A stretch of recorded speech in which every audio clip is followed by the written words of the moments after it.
ഞാൻ അടുക്കള പണി ചെയ്യാം PSCയുടെ ഏതെങ്കിലുമൊക്കെ യൂട്യൂബ് ക്ലാസ് ഫോണിൽ ഓൺ ചെയ്ത് വെച്ചിട്ട് അതും കേട്ടിട്ടാട്ടോ പണികളൊക്കെ ചെയ്യാം. കറണ്ട് അഫയേഴ്സോ അല്ലെങ്കിൽ ഏതെങ്കിലും ഇന്ത്യൻ ഹിസ്റ്ററി, ഇന്ത്യൻ ജോഗ്രഫി ഏതെങ്കിലുമൊക്കെ ഞാൻ ഫോണിൽ ഓൺ ചെയ്തിടും. എന്നിട്ട് അതും കേട്ടിട്ടാണ് ഞാൻ എൻ്റെ പണികൾ ചെയ്യുക. ഞങ്ങളുടെ വീടിൻ്റെ അടുത്ത് ഒരു ബിന്ദേച്ചി ഉണ്ട് കേട്ടോ. ബിന്ദേച്ചിക്ക് പാട്ട് ഭയങ്കര ഇഷ്ടമാണ്. ആൾ നന്നായിട്ട് പാട്ട് പാടുകയും ചെയ്യും കേട്ടോ. അപ്പോൾ ആൾ ഈ അടുക്കളയിലൊക്കെ പണികൾ ചെയ്യുമ്പോൾ അടുക്കളയിലൊരു FM റേഡിയോ ഉണ്ട്.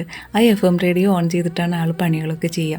അപ്പോൾ ഈ പണികളൊക്കെ കഴിഞ്ഞിട്ട് പിന്നെ പോകുമ്പോൾ FM റേഡിയോ ഓഫാക്കും. അപ്പോൾ അവിടുന്ന് നല്ല പാട്ട് കേൾക്കുമ്പോൾ എനിക്ക് മനസ്സിലാവും, ആ ബിന്ദേച്ചി പണി ചെയ്യാൻ വേണ്ടി അടുക്കളയിലേക്ക് വന്നിക്കണല്ലോ എന്നുള്ളത്. അപ്പോൾ നല്ല നല്ല പാട്ടുകൾ അവിടെ നിന്ന് കേൾക്കാം കേട്ടോ. ഈ റേഡിയോ എന്ന് കേൾക്കുമ്പോൾ തന്നെ ഒരുപാട് പഴയ മെമ്മറീസ് ആട്ടോ മനസ്സിലേക്ക് വരുന്നത്.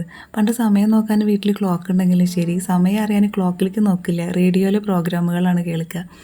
സ്കൂളിലേക്ക് പോകുമ്പോൾ ഈ കുളിക്കാൻ വേണ്ടിയിട്ട് അമ്മ രാവിലെ എണീറ്റിട്ടുണ്ടെങ്കിൽ തന്നെ പറയും പോയി കുളിക്കുന്നൊക്കെ. പക്ഷെ അങ്ങോട്ട് നടന്നിട്ട് അങ്ങനെ സമയം കളയും. പക്ഷേ 7 മണിയുടെ സംസ്കൃത വാർത്ത അങ്ങോട്ട് കേട്ടിട്ടുണ്ടെങ്കിൽ അപ്പോൾ പിന്നെ മനസ്സിനൊരു ചൂട് കയറും, അയ്യോ 7 മണി ആയില്ല, ഇനി വേഗം പോയി കുളിക്കട്ടെ എന്നുള്ളത്. അതുവരെ അങ്ങോട്ടും ഇങ്ങോട്ടും നടന്ന് നേരം കളയും ഞാൻ.